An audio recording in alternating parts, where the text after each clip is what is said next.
केही अगाडि फेसनको रूपमा भयो। कतिपय नेताहरू पकाएर ठिक्क पारेका ठाउँमा डाडु पुन्यौ लिएर बाँड्न पुगेको देखियो। टेलिभिजनका क्यामेरा पनि बोकेर गएका छन्, डाडु पुन्यौ लिएर यसो मान्छेलाई दिएका छन्, फोटो खिचाएका छन्। आफ्नो विज्ञापन गर्ने, तमासा देखाउने पो अवसर मिल्यो कोभिड हुने कतिले। तर त्यो भ्याक्सिन पनि हामीले सम्पूर्ण जनतामा निःशुल्क पुर्याउने 17,500 भन्दा बढीलाई हामीले खोप लगाइसक्यौँ। कतिले लाख 17,000 हुना 17.5 लाख भन्दा बढीलाई हामीले खोप लगाइसकेका छौँ। केही समय बन्द गर्दा हुन्छ भने बन्द गर्नुपर्छ र फेरि जीवन जब लयमा आउँछ, समाज जब लयमा आउँछ। यस कार्यक्रमको अध्यक्षता गरिरहनुभएका माननीय उप प्रधानमन्त्रीज्यू तथा CCMC-का संयोजकज्यू, माननीय गृहमन्त्रीज्यू, माननीय स्वास्थ्य मन्त्रीज्यू लगायत पूर्व स्वास्थ्य मन्त्रीजी पनि लगायत सबै मन्त्रीज्यूहरू र यहाँ उपस्थित सम्पूर्ण विशिष्ट व्यक्तित्वहरू, एकजना पत्रकार सहित 2 जना महिला र अरू सबै पत्रजनहरू,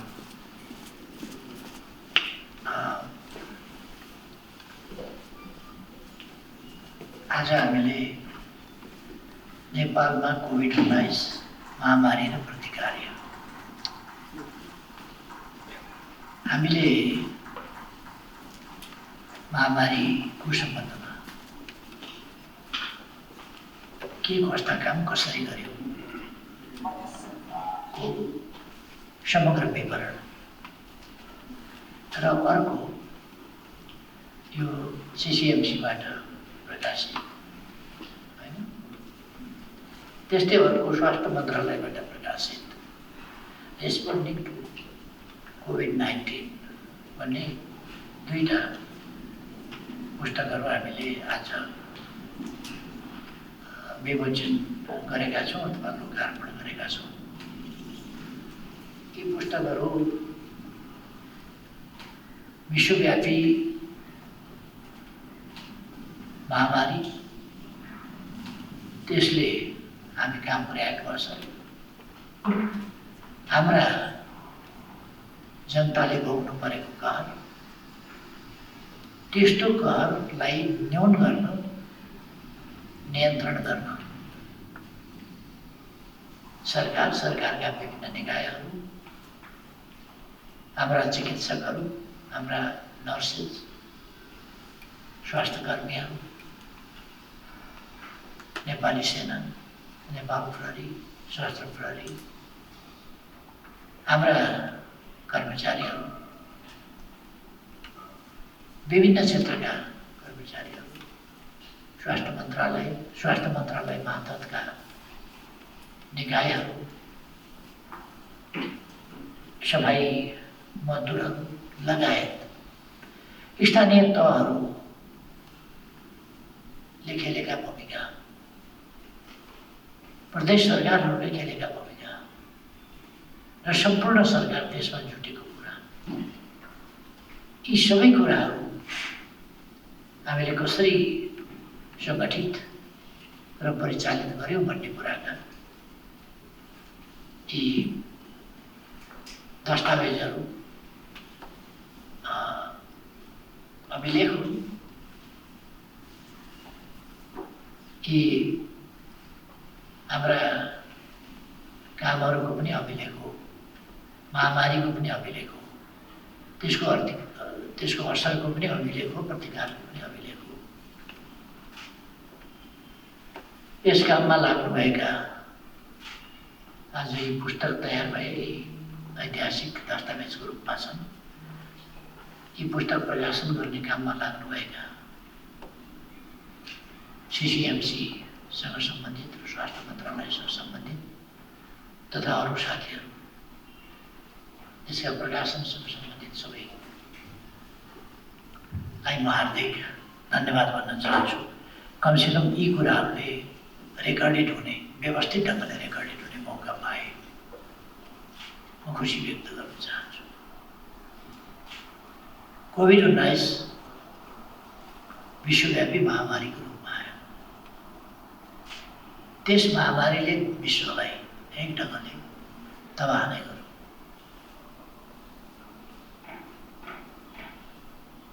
1.5% भन्दा बढी विश्वको जनसङ्ख्यालाई त्यसले प्रत्यक्ष संक्रमित भएर प्रभावित गर्यो।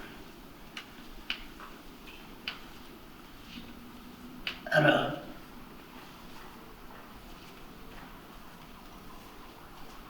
ठुलै सङ्ख्यामा मानिसहरूको जीवन हरण गर्यो, सामाजिक जीवनलाई अस्तव्यस्त बनायो।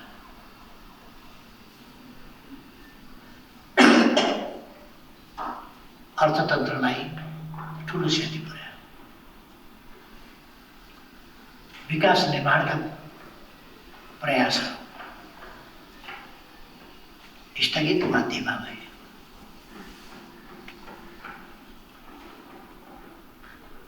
यस्तो स्थितिमा हाम्रा चिकित्सकहरूले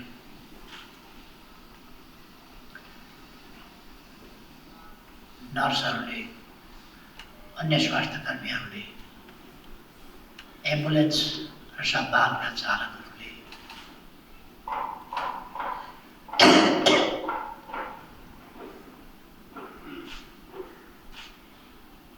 नेपाली सेना लगायत नेपाल प्रहरी, स्वास्थ्य प्रहरी लगायत राष्ट्र सेवकहरूले, स्वास्थ्य मन्त्रालयले सबैले खेलेको भूमिकाको म यस अवसरमा मुक्त कण्ठले प्रशंसा गर्न चाहन्छु। स्थानीय तहहरू र सरकारका स्थानीय निकायहरूले जुन दृढता, तदारुकता र आफ्नो जीवनलाई जोखिममा राखेर मानवीय भावनाले उत्प्रोत भएर जुन असाधारण काम गर्नु, सबै धन्यवादका पात्र हुनुहुन्छ। यस घडीमा म फेरि एकपल्ट यस महामारी रोगका कारणले निधन हुनुभएका सबैमा श्रद्धासुमन अर्पण गर्न चाहन्छु। अहिले जो अस्पतालमा हुनुहुन्छ उहाँहरूको शीघ्र स्वास्थ्य लाभको कामना गर्न चाहन्छु।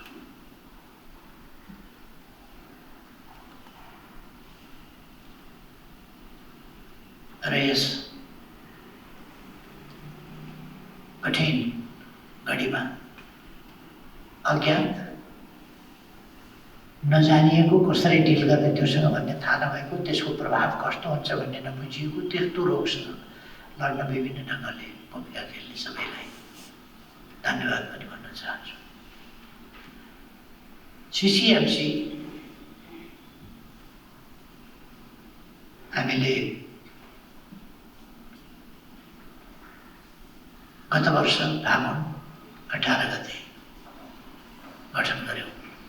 यहाँ नोटमा चाहिँ चैत भन्ने पर्या रहेछ। फागुन 18 गते हामीले सिसिएमसी गठन गर्यौँ। म भोलिपल्ट दोस्रो किडनी ट्रान्सप्लान्टका लागि अस्पताल जानु थियो। अघिल्ला दिन 18 गते हामीले सिसिएमसी स्थापना गर्यौँ र त्यो यसकारण पनि स्थापना भयो कि म अस्पताल जान्छु, उपचारमा केही समय लाग्छ। किडनी ट्रान्सप्लान्ट जस्तो जटिल रोग र त्यसको ट्रान्सप्लान्ट पछि पनि लामो समय इम्युन सप्रेस गरेर डिस्टेन्समा बस्नुपर्ने 10 दिनसम्म कसैलाई भेटघाट कुनै हिसाबमा दिन नहुने अत्यन्तै सिसियु क्रिटिकल केयर युनिटमा राखेर उपचार गर्नुपर्ने जस्ता कारणहरूले गर्दा यसमा अनदेखि नहोस्, त्यसमा उपयुक्त ढङ्गले लिडरसिप पनि होस् र काम पनि होस् भनेर अघिल्लै दिन मैले सिसिएमसी गठन गरेको थिएँ र यस अवसरमा म सिसिएमसीलाई धेरै धन्यवाद गर्न चाहन्छु। सिसिएमसीले अहिलेसम्म अत्यन्तै प्रभावकारी ढङ्गले यस कामको नेतृत्व गर्यो। हामीले बोर्डर सेल गर्नु पर्यो, आउने मानिसहरूको फ्लोलाई अलिक हतोत्साहित गर्नु पर्यो, किन हामी त्यो प्रोत्साहित गर्न सक्दैनथ्यौँ, हतोत्साहित गर्नु पर्यो। तर हामीले विदेशबाट आएका लाखौँ मानिसलाई व्यवस्थापन गर्यौँ। भारत बाहेक तेस्रो देशबाट हामीले वुहानबाट रेस्क्यु सुरु गरेका। त्यसपछि कति सङ्ख्यामा रेस्क्यु गऱ्यौँ हामीले, ठुलो सङ्ख्यामा हामीले रेस्क्यु गरेका छौँ। त्यसकारण म यी सबै काम प्लेन पठाउने, रेस्क्यु गर्ने लगायतका कामहरू जुन हामीले गऱ्यौँ, ती सबै कामका लागि संयोजनकारी अहिले भ्याक्सिन ल्याएर खोप लगाउनेसम्मका कार्यमा नेतृत्वदायी भूमिका खेलेकोमा, त्यस बेलादेखि अहिलेसम्मका कामहरूको नेतृत्व गरेकोमा, संयोजन गरेकोमा सिसिएमसीलाई धन्यवाद भन्न चाहेको हूँ मैले।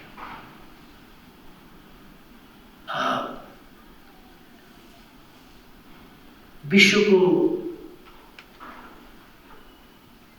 तुलना गरेर हेर्ने हो भने हामी कहाँ यसको दुष्प्रभाव, यसको असर अलिक कम देखियो, किनभने हामीले अलिकति सावधानीको पक्ष, सतर्कताको पक्ष, त्यसलाई पहिले नै रोकथामको पक्ष, त्यसमा निकै जोड दियो। जनचेतना जगाउने कुरा चैत्र 11 गते अर्थात् आजको दिनभन्दा ठिक 1 वर्ष अगाडिदेखि कडा लकडाउन गरेर पहिले फैलिँदै गरेको स्थितिलाई हामीले रोक्यौँ। अरू यस अवसरमा म डाक्टरहरू भन्दाखेरि यहाँ एलोपेथिक मात्रै सम्झिन्छ। मैले एलोपेथिक डाक्टरहरूको मात्रै कुरा गरेको होइन, होमियोपेथिक, आयुर्वेदिक, प्राकृतिक अनेक चिकित्सा प्रणालीहरू। एलोपेथिक मेडिसिन भन्दा बढी यस्तोमा प्रभावकारी हुने, खास गरी भाइरस सर्ने कुराहरूमा बढी प्रभावकारी हुने आयुर्वेदिक, होमियोपेथिक पद्धतिहरू, ती औषधिहरू र ती चिकित्सकहरू, उहाँहरूलाई म धन्यवाद गर्न चाहन्छु। उहाँहरूले आफ्नो ढङ्गले जनचेतना जगाउने काम गर्नु, आफ्नो तर्फले प्रोटेक्टिभ मेजर्स अपनाउन, जनतालाई प्रेरित गर्नु र त्यसले यो रोग फैलिने कुरामा धेरै नै नियन्त्रण गर्यो। र पछिल्लो समय जस्तो अलिक लापरवाही भएको देखिए पनि स्वास्थ्य संहिताहरू, जुन आचार संहिता, जुन प्रोटोकल स्वास्थ्य मन्त्रालय, सिसिएमसीले जारी गर्छ, त्यसलाई नमान्नु बहादुरी ठान्ने खालको पनि परिस्थिति देखा पर्यो। त्यसको जसरी पनि विरोध गर्ने खालको पनि प्रवृत्ति देखा पर्यो। तर त्यस्तो अवस्थामा पनि आम रूपमा त्यसलाई पहिले नै रोकथाम गर्ने, सङ्क्रमण नै हुन नदिने, भइहाल्यो भने पनि त्यसले लक्षण पनि प्रकट गर्न नपाइकन निको हुने, त्यसको सङ्क्रमणको क्षमतालाई पनि न्यून गरिदिने, ती कामहरू हामी कहाँ भए। हाम्रो पुरानो चिकित्सा पद्धति, हाम्रो दैनिकी र हाम्रो भाषा, त्यसप्रति गौरव गर्न चाहन्छु। हाम्रा पूर्वजहरूले गरेका आविष्कारहरूप्रति फेरि गर्व गर्न चाहन्छु यस अवसर।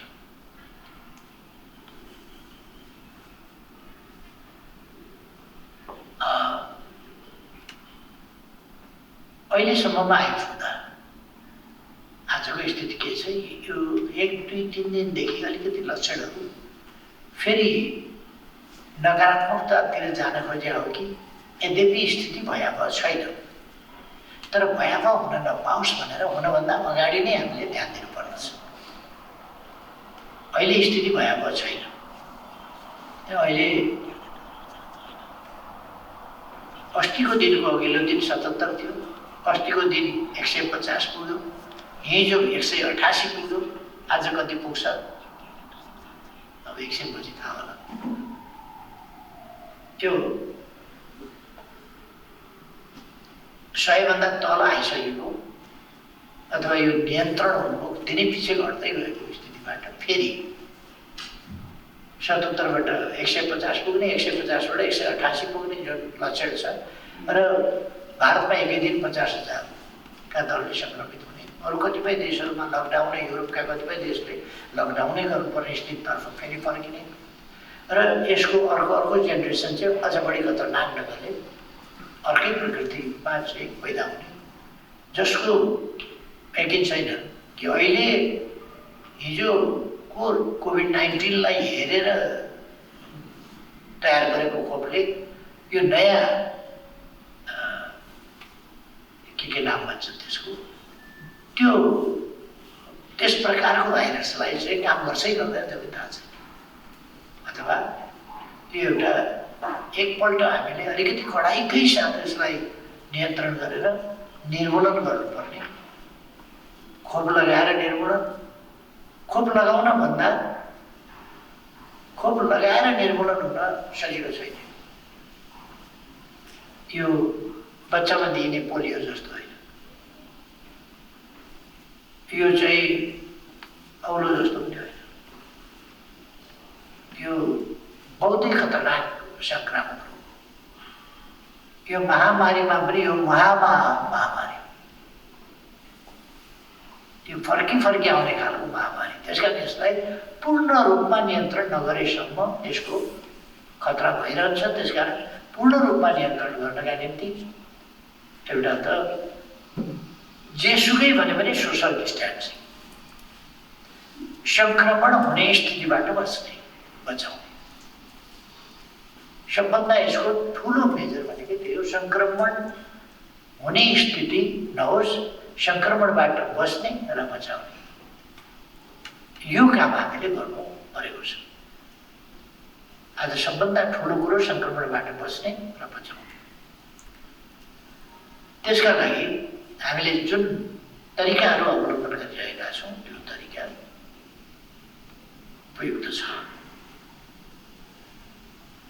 यो मास्क लगाउने, सामाजिक दूरी कायम गर्ने, यो ठिक तरिका हो। र हामीले यतिकोसम्म डिस्टेन्स मेन्टेन गरेर कार्यक्रम गर्दाखेरि, मास्क लगाएर कार्यक्रम गर्दाखेरि ठिकै हुन्छ। अब यहाँबाट फर्केर गएपछि साबुन पानीले त्योभन्दा इफेक्टिभ अझै के भन्छ तातो पानी चाहिन्छ। तातो पानीमा साबुन भयो भने बढी इफेक्टिभ हुन्छ, किनभने यो तातोमा परेपछि चाहिँ यो टिक्दैन, नटिक्ने चाहिँ तातोमा हो। त्यसकारण पिउँदा तातो पानी पिउने जस्ता कुराहरू, गार्गिलका विधिहरू मैले त साथीहरूलाई भन्ने गरेको छु, अम्बाको पात पकाउनुहोस्, अनि सुत्ने बेलामा कमसेकम गार्गिल गरेर सुत्नुहोस्। त्यसले त्यसको टर्रोपनाले यसको भाइरसलाई खतम गरिदिन्छ। आदि पक्षहरू अथवा नाक सफा गर्नुहोस् तातो पानीले। नाकमा सर्ने हो त्यो पहिले नाकमा सर्छ, त्यो नाकमा सर्ने बित्तिकै तातो पानीले नाक सफा गरिदिएपछि त्यो खतम हुन्छ। अलिकति सधैँभन्दा प्रचलित हामी जसरी तरकारी उसमा खान्थ्यौँ हिसाब त्योभन्दा यस्तो अवस्थामा अलिकति प्रतिरोधी क्षमता बढाउनका लागि र ब्याक्टेरियल एट्याक पनि हुन नपाओस् भन्नका लागि इम्युन सिस्टम अलिक डेभलप गर्नका लागि खानुपर्ने खालका चिजहरू अलिकति पछिभन्दा बढाउने र हाम्रा जडीबुटी औषधि आदिको मात्रा अलिकति बढाउने, हाम्रा घरमा किचनमा खानेकुरा बढाउने। हामी ताजा खानेकुरा खाने गर्छौँ। मैले पहिले पनि भने हाम्रो बानी ताजा खानेकुरा जति बेर खाने हो त्यति बेर पकाउने हो। त्यो हाम्रो आदत एकदम राम्रो। त्यसकारण त्यो ताजा खानेकुरा, तातो खानेकुरा त्यो खाएपछि रोग चाहिँ त्यति सर्न समय पाउँछ। त्यो यस्ता मेजरहरू हामीले अपनाउने र म सञ्चार जगतलाई विशेष धन्यवाद दिन चाहन्छु। सञ्चार जगतले कुरो उडाउँदै भए पनि, समर्थन गर्दै भए पनि, विरोध गर्दै भए पनि त्यो जनतामा एउटा प्रचारित गर्ने कि यसको कतिले विरोध गरेर यसलाई केही होइन भने म विज्ञहरूसँग, म डक्टरहरूसँग बहस गर्न तयार छु, यो केही पनि होइन कोभिड-19 भनेर कतिले टेबल ठटाए। त्यो पनि जान्नुपर्ने कुरा हो। यत्तिकै आफू त्यो पर्सनल हिरोइजम देखाउन खोजेको मात्रै हो। तर त्यसले के गर्यो भने जनतालाई वाद विवाद आदि इत्यादि मान्छेलाई सङ्क्रमण भइराखेका, त्यसबाट प्रतिकूल असर परिराखेका, त्यसबाट भइराखेका क्षति मान्छेले देखिराखेका छ, गफ त पत्याउने कुरा भएन। त्यस कारण मान्छे बाँच्न कोसिस गर्छ। त्यो प्रवृत्तिले गर्दाखेरि हामी धेरै हामी कहाँ अलिकति यसको असर कम पर्यो, फेरि पनि कम पर्छ र कम बाहिर जस्तो अन्यत्र जस्तो यसलाई हामी सङ्क्रमित हुन दिँदैनौँ, दिनु हुँदैन। विभिन्न तरिका यसमा अवलम्बन गर्नुपर्छ। हामीले रुल्स आदेशको पालना गर्नुपर्छ। हेल्थ प्रोटोकल जुन स्वास्थ्य मन्त्रालयले या सिसिएमसीले जारी गर्छ ती कुराहरू मान्नुपर्छ। जुन नियमहरू भन्छ ती कुराहरू मान्नुपर्छ। त्यसो गऱ्यौँ भने मात्रै हामी यसबाट जोगिन सक्छौँ। हाम्रोमा अलिक कम हुनु, हाम्रो देशमा यसको प्रभाव कम हुनु र सङ्क्रमित भइहाल्यो भने पनि त्यसलाई हामीले नियन्त्रण गर्न सक्नुका पछि हाम्रो नीति हो मुख्य कुरा। हामीले हाम्रो स्वास्थ्य नीतिकै मूल नीति भनेको निरोगी नेपाल भनेर भन्यो। निरोगी नेपाल हाम्रो स्वास्थ्य नीतिको मूल नीति हो। हामी अस्पताल त मान्छे अब बुढौतीमा जानै पर्ने हुन्छ, ट्रमाको स्थिति, आकस्मिक कारण दुर्घटना वा नेचुरल हिसाबले कहिले कहिले जानुपर्ने हुन्छ, खास गरी महिलाहरूको प्रजननको स्थिति आदि इत्यादिका बेला जानै पर्ने हुन्छ। अस्पताल आवश्यक छ, तर नागरिक स्वस्थ रहनु पर्दछ, स्वस्थ राख्नु पर्दछ। अस्पताल भनेको एकदमै अपरिहार्य स्थिति, या त बुढौती, या त प्रजननको स्थिति, या त ट्रमा, यस्ता कुराहरूमा मात्रै जाने ठाउँ बनाउनुपर्छ। मेरो जस्तो आधा जिन्दगी अस्पतालमा बित्ने गरी त्यस्तो बनाउने होइन। हामीले निरोगी नेपाल बनाउनुपर्छ। नागरिकहरू निरोगी हो, त्यो हाम्रो उद्देश्य हो, निरोगी नेपाल। र हामीले कोभिडसँग जुझ्नका लागि विशेष नीति पनि बनायौँ। त्यो नीति हो जीवन पहिला। दुईटा नीति विश्वमा यस बिचमा लडे। जीवन पहिला के अर्थतन्त्र पहिला। सोसल अर्डर, सामाजिक प्रबन्ध, अर्थतन्त्र, यो पहिला कि जीवन पहिला। हामीले निसन्देह जनताको जीवन रक्षा पहिलो काम, जसले अर्थतन्त्रको रक्षा भने मानिस स्वतन्त्र भएपछि अर्थतन्त्रको रक्षा हुन्छ कहीँ? अर्थतन्त्र उब्जिने मानिसबाट, कुनै पनि तन्त्र त उब्जिन्छ मानवबाट।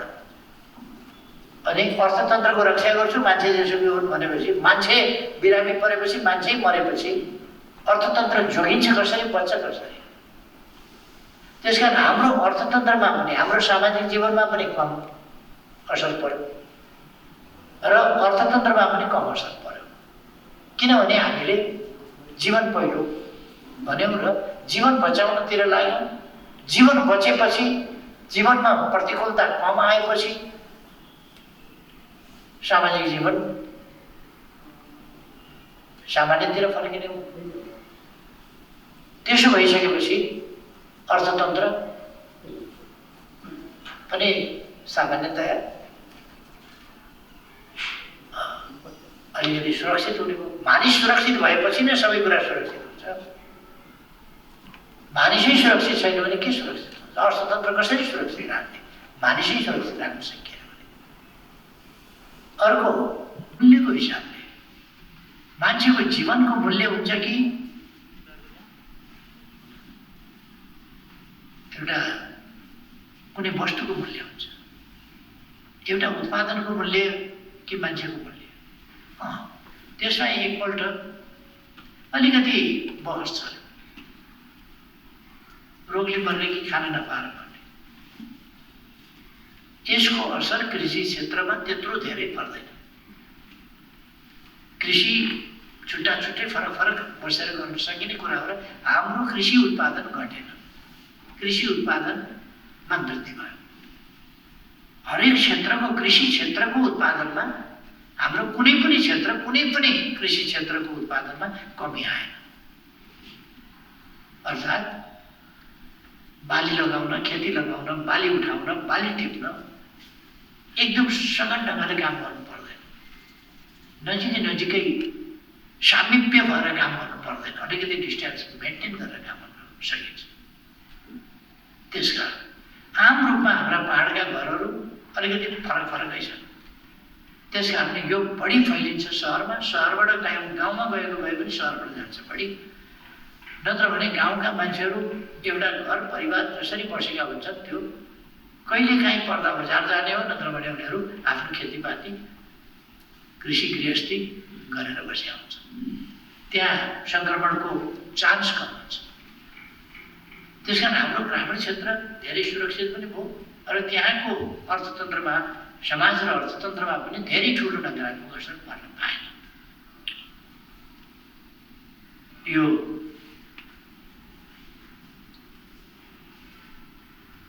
खानै नपाउने स्थिति भनेको सहरमा केही समय त्यस प्रकारको रोजगारी टुट्दा केही समय लाग्यो। त्यो रिभाइभ गर्नुपर्छ। रिभाइभ नगरेसम्म त्यसका लागि विशेष प्रबन्ध गर्नुपर्छ। यो आम कुरा होइन। सबै मान्छे रोजगारी छुटेर भोकै पर्ने कुरा हुँदैन। सप्लाई सिस्टम त्यसमा राम्रो हुनुपर्छ। यति बेला म सप्लाई सिस्टममा सहयोग पुर्याउने, खास गरी हाम्रो आन्तरिक सप्लाई सिस्टममा मन्त्रालयले बहुतै राम्रो व्यवस्थापन गर्यो। यसै कुरालाई ध्यानमा राखेर, कोभिडको स्थितिलाई ध्यानमा राखेर विशेष नीतिहरू बनाइए, विशेष नियमहरू बनाइए, नीतिहरू बनाइए र विशेष व्यवहार गरियो, विशेष योजनाका साथ कार्यान्वयन गरियो। त्यसकारण म आपूर्ति मन्त्रालयलाई धन्यवाद भन्न चाहन्छु र हाम्रो आपूर्ति व्यवस्थालाई सहज सुगम बनाइराख्न, यथावत चलाइराख्न यसमा वास्तवमा भारत सरकारको बहुत ठुलो मद्दत मिल्यो, सहयोग मिल्यो। यस कुराका लागि म प्रशंसा गर्न चाहन्छु।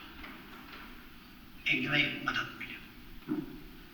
हामीले अरू कुराहरू रोक्यौँ, तर भोग्य वस्तु त्यसमा पनि खास गरी खाद्य वस्तुहरूको आपूर्तिको आवागमन,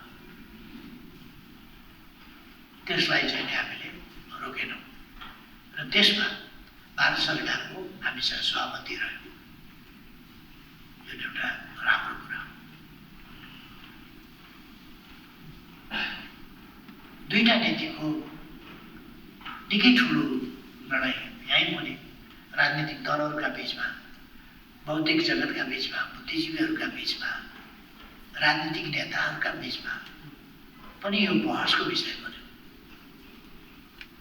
खाना नपाएर मर्ने आदि। पहिलो कुरा बाँच्नु पर्यो, मर्नु हुँदैन। खाना नपाएर पनि मर्नु हुँदैन। खाना नपाएर मर्न दिँदैन। कसैले अब अहिले बाँडिराखेको छ कि छैन खाना मलाई थाहा छैन। खाना बाँडिरहनु भनेको यो अब सिख धर्ममा एउटा लङ्गुर भन्ने लगाइरहेको छ। कुनै सङ्कट परोस् कि नपरोस् लङ्गुर चलिरहेको हुन्छ। कतै के भन्छ त्यो लङ्गुर नभनेर अर्को भण्डारा, कुनै मन्दिरहरूमा भण्डारा लागिरहेको हुन्छ। त्यो भण्डाराका लागि सामग्री आपूर्ति गर्नेहरूले पनि गति दिइरहेको हुन्छ र भण्डारा लगाउनेले पनि लगाइरहेको हुन्छ। र त्यहाँ भोलिन्टियर, चाहे लङ्गुरमा होस् चाहे भण्डारामा होस्, भोलिन्टियरहरू पनि खटिरहेको हुन्छ। अब अहिले त्यस्तो लङ्गुर लगाउनु पर्ने वा भण्डारा लगाउनु पर्ने स्थिति छैन। तर पनि अब कसैलाई त्यो रहर छ भने अक्षय तृतीयाका दिन पानी बाँड्ने ओर्ने, शर्बत बाँड्ने के चल्नुहुन्छ। मान्छे बाटामा निस्किएर चौतारीमा निस्किएर अनेक ठाउँमा, यहाँ सहरमा त त्यति चल्नु छैन, तर गाउँघरतिर शर्बत बाँड्ने चल्नुहुन्छ। बाटामा बसेर जति मान्छे हिँड्छन् तिनीहरूलाई चिसो र मिठो शर्बत बनाएर बाँड्ने चल्नुहुन्छ। त्यसै गरी कसैले शर्बत निरन्तर बाँड्छ भने पनि त्यो राम्रै हो। त्यसमा विरोध गरिरहनु पर्ने आवश्यकता छैन। तर आवश्यकताको हिसाबले गर्ने भने त्यस्तो अवस्था चाहिँ छैन। अहिले केही अगाडि फेसनको रूपमा भयो। कतिपय नेताहरू पकाएर ठिक्क पारेका ठाउँमा डाडु पुन्यौ लिएर बाँड्न पुगेको देखियो। टेलिभिजनका क्यामेरा पनि बोकेर गएका छन्, डाडु पुन्यौ लिएर यसो मान्छेलाई दिएका छन्, फोटो खिचाएका छन्। आफ्नो विज्ञापन गर्ने, तमासा देखाउने पो अवसर मिल्यो कोभिड हुने कतिले। डाडु समातेर दाला हाल्दै गरेको महादानी, भोजन गराएको, भोकालाई भोजन गराएको पुण्य प्राप्त गर्ने पुण्यात्मा। त्यस्ता डाडु पुन्यौवाला पनि भेटिए। न चामल उसको, न दाल उसको, न भाँडा उसको, न फ्युल उसको, न केही उसको, न त्यो भाँडो, न डाडु, न पुन्यौ, केही पनि योगदान केही पनि छैन। डाडु पनि लिएर फेसबुकमा ट्याग डाडु पुन्यौ फोटोवाला। यो यस्ता स्थितिको, यति भयावह पीडादायक स्थितिको पनि आफ्ना निम्तिको विज्ञापन, यसको दुरुपयोग गरेर आफ्ना निम्तिको विज्ञापन गर्ने चतुर बुद्धि नि अचम्म लाग्छ देख्दा पनि। खैर, हामीले हाम्रो नीति जीवन पहिला, जनताको जीवन रक्षाको काम प्राथमिक महत्त्व पहिलो काम हो। त्यसमा ध्यान दिएको हुनाले त्यसले अरू अनेक कुराहरूमा चाहिँ धेरै नोक्सान हुन, क्षति हुन, बर्बाद हुन दिएन। त्यसकारण त्यो एउटा राम्रो नीति हाम्रो, नारा हाम्रो र केमा फोकस गर्नुपर्छ भन्ने कुरा हाम्रो फोकस ठिक ठाउँमा थियो। समग्रतामा हाम्रो आर्थिक हाम्रो स्वास्थ्य नीति पनि सही छ। निरोगी नेपालको स्वास्थ्य नीति अनि अरू बिमारी हुँदाखेरि आइपर्ने विभिन्न खालका कहीँ आग लागि हुनसक्छ। त्यसकारण हामीले जलेका आगलागीबाट पोलिएका त्यस्तो केही दुर्घटना हुनसक्छ। त्यस्तो बाथरुममै चिप्लिएर मान्छे लड्न सक्छ, भर्याङमै लड्न सक्छ, कहिले के हुनसक्छ, कहिले के यस्तामा पनि उपचार गर्नुपर्ने हुन्छ यस्तो। र हामीले अहिले कोभिडका लागि भनेर जुन अस्पतालहरू र हेल्थ फेसिलिटिज, हेल्थ इक्विपमेन्ट्स आदिको जुन हामीले गऱ्यौँ विकास, यो दीर्घकालसम्म आफ्टर कोभिड पनि हो महत्त्वपूर्ण छ, काम लाग्छ। सबै पालिकाहरूमा 5 देखि 15 मिनटसम्मको त हरेक पालिकाहरूमा हस्पिटल हुनैपर्छ। त्यो हामीले गऱ्यौँ। जहाँ छैन त्यहाँ हस्पिटल पुर्याइया छ, जहाँ छैन त्यहाँ स्वास्थ्यकर्मी पुर्याइया छ। यो स्वास्थ्यकर्मी पुग्नु र नपुग्नुका बिचमा ठुलो अन्तर छ। कहिले कहिले पेटमा बच्चा ठिक ढङ्गले बसेको हुँदैन। पहिले स्वास्थ्यकर्मीले त्यसलाई जाँच्न पायो भने ठिक ढङ्गले बसेको छैन भनेर उसले समयमै उपचार ठिक ढङ्गले प्राप्त गर्ने ठाउँमा पठाउन सक्छ। त्यस्तोमा पहिले नै ल्याएर उपचार, डेलिभरीमा मात्रै होइन त्योभन्दा अगाडि नै ल्याएर उपचार गराउन सकिन्छ। त्यस्तो भएको हुनाले फर इक्जाम्पल उदाहरणका लागि भुन्सामा ताप्लेजुङको भुन्सा कञ्चनजङ्घा हिमाल पानीपट्टि पर्छ। त्यो भुन्सा भन्ने गाउँमा डेलिभरी केसमा वर्षमा कति जानुपर्ने त्यस्तो खालको स्थिति हुन्थ्यो। अहिले त्यहाँ एउटा हेल्थ पोस्ट बनाएको छ, स्वास्थ्य केन्द्र 8 बेड राखेको छ। निजी हिसाबमा त्यहाँका उत्साही एकजना युवा महिलाले त्यसको इनिसिएसन ल्याएको छ, राम्रो स्वास्थ्य चौकी बनाएको छ। 8 बेडको स्वास्थ्यकर्मी लगेर राखेको छ। त्यसपछि त्यहाँ एकजना पनि मरेको छैन। अनेक केसहरू उनीहरूले डिल गरे, मरेको छैन। अथवा यति फरक पर्दो रहेछ। पहिले एक ढङ्गले मर्नु अनिवार्य जस्तो हुन्थ्यो त्यहाँ, अहिले त्यस्तो छैन। अब हामीले स्वास्थ्य क्षेत्रमा जस्तो हामी भन्ने गर्छौँ नि, दृष्टान्त दिने गर्छौँ। पहिलो टेस्ट त हामीले अङ्कन पठाउनु परेको थियो। अहिले 83 ठाउँमा हामी स्वाब टेस्ट गर्न सक्छौँ अथवा पिसिआर टेस्ट गर्न सक्छौँ। 83 ठाउँ। पहिले त्यो क्षमता विकास गरेका थिएन। अहिले हामी 300 भन्दा बढी ठाउँमा भ्याक्सिन दिन सक्छौँ। त्यो क्षमता हामीसँग भइसक्यो। पहिले कोभिड भन्ने बित्तिकै मान्छे डक्टर नर्स भाग्ने डराउने स्थिति थियो। अब त्यो आतंक हटेको छ। उपचार गर्न सकिने रहेछ। डक्टरमा पनि कन्फिडेन्स पलाएको छ। यो ट्रिटमेन्ट गर्ने बित्तिकै आफू पनि सङ्क्रमित भइहाल्ने, मरिहाल्ने होइन रहेछ। कदमका जाति सङ्क्रमित भयो भने पनि बाँच्न सक्दो रहेछ, अरेस खानु हुने रहेछ। यी कुराहरू मान्छेहरूले थाहा पाए। धेरै ठुलो परिवर्तन आएको छ। कोभिड आफैले हामीलाई थुप्रै कुरा सिकाएको छ।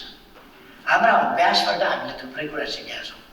योसँग यसको सामना गर्ने सन्दर्भमा हामीले थुप्रै विकास पनि गरेका छौँ। स्वास्थ्य क्षेत्रमा त यस सम्बन्धी ठुलो विकास गरेका छौँ। जनचेतनामा असाधारण विकास भएको छ अहिले यस समयमा। आधा नलेज त जनताले नै भन्छ। डक्टरले जति भन्छ त्यसको आधा चाहिँ त जनताले नै भन्छ। यसो गर्नुहुन्छ, यसो गर्नु हुँदैन, यसो गर्नुपर्छ, यसो गर्नु पर्दैन भन्छ।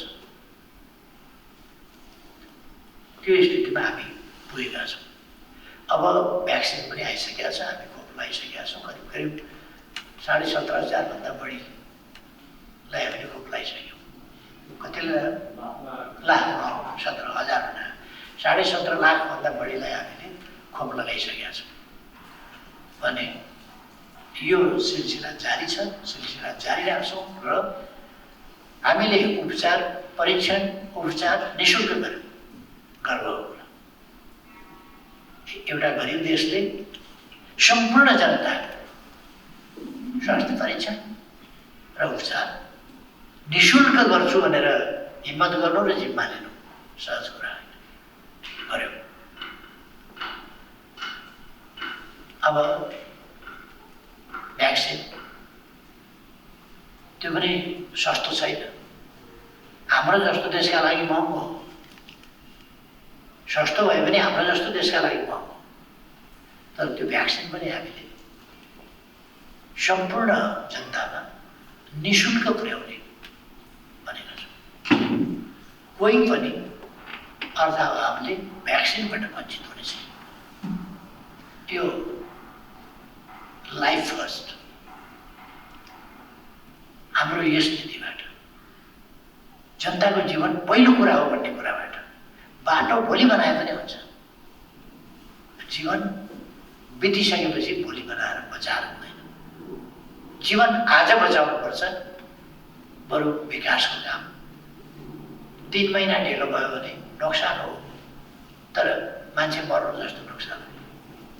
त्यो त टिम बसिरहेको हुन्छ, त्यसलाई 3 महिना पछि अगाडि लान सकिन्छ, तर मान्छे मरिहाल्यो भने त फेरि फिर्ता ल्याउन सकिँदैन। 3 महिना पछि फेरि बचाइहालिन्छ भन्ने हुँदैन।